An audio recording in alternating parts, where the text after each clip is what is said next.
क्या असफन आखिरकार अनायजा का सच सबके सामने ला पाएगा, या अनायजा एक बार फिर अपनी चालों में कामयाब हो जाएगी?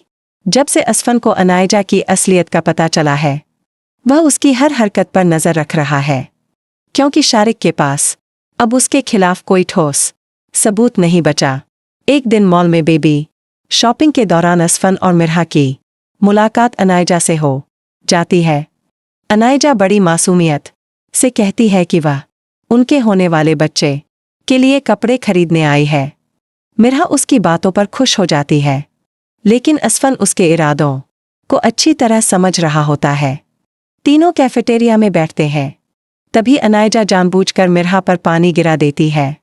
जैसे ही मिरहा कपड़े साफ करने के लिए वॉशरूम जाती है, अनायजा असफन से कहती है कि काश गुल भी आज उनके साथ होती।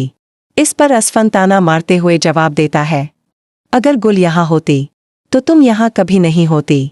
यह सुनकर अनायजा चौंक जाती है, लेकिन तभी मिरहा लौट आती है और बात वहीं खत्म हो जाती है।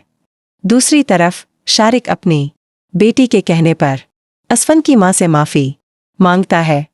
वह कहता है कि अब वह मिरहा को अपनी बेटी मानता है और चाहता है कि कुछ दिन मिरहा उनके घर रहकर आराम करे। असफन को यह बात बिल्कुल पसंद नहीं आती। वह साफ कह देता है कि मिरहा कहीं नहीं जाएगी। अगर अनायजा को इतनी चिंता है तो वह खुद उनके घर आकर रह सकती है।